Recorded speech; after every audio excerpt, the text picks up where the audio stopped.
It's a great question, and it's a simple question, but if you actually stop and reflect on it, there is so much historical complication and nuance to it.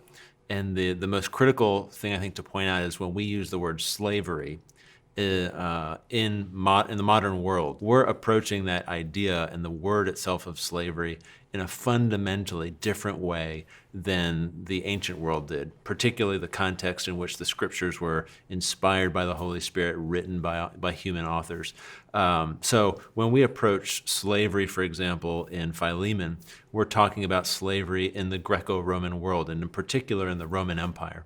And it was a very different institution than it was in the 18th and 19th centuries in the transatlantic world and the West African chattel slave trade. It's also worth pointing out that slavery in the Old Testament, you find, for example, Israel is in bondage. I mean, the Old Testament talks a lot about slavery, and it's very clear that Israel is suffering in bondage in Egypt, in enslavement, and that it is a wicked and abusive system. One of the things that's most critical to point out is that the scriptures, for example, in Exodus 21, condemns the kidnapping and sale of people, just flat out.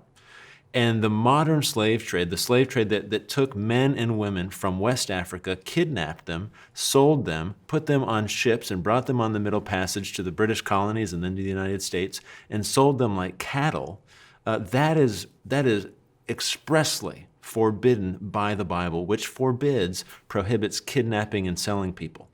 So we can have clear moral authority from the scriptures, not just the New Testament, but from the Old Testament, that makes it very clear that slavery as practiced in the modern world, the modern slave trade, was antithetical to biblical justice and righteousness. And so when we talk about slavery in the ancient world, there are a couple differences worth pointing out. One, slavery in the Roman Empire, for example, was often an economic agreement, an arrangement, that sometimes these were conquered peoples that were subordinated to the conquering people. It was not perpetual, is the other thing worth pointing out. So it didn't transcend generations. The children of slaves were not, by nature of what family they were born into, they were not predestined, so to speak, or doomed to themselves to be enslaved. There were opportunities for exiting enslaved status. It was an economic arrangement. Secondly, slaves in the Roman Empire were often incredibly well educated. So you find, for example, members of the upper class who were taught by slaves. They were their teachers. And that's in stark contrast with what we find in the modern slave trade, where slaves, for example, in the American South, were forbidden from learning to read. Because slave masters in the South understood that if you let slaves learn how to read, they might read their Bibles, and they might actually start to raise questions about liberty. And so there was a profound difference in that category too, in that respect, about slavery in the ancient world and in the modern world. And then third, and maybe most significantly, slavery in the ancient world, in the biblical world, was never racialized. When we talk about slavery in the modern world, this transatlantic kidnapping of men and women particularly from West Africa, and their transport to North America, we're talking about a whole system that was predicated upon the idea that one group of people, based on perceived physical appearances and differences, that they are somehow suited for enslavement in ways that others are not. And the whole idea of race gets constructed and developed in that context in the 18th and 19th centuries, the idea of blackness and whiteness, that blackness is what qualifies someone for subordination to enslavement, and whiteness is what keeps one exempt from that subordination. That is a very modern idea.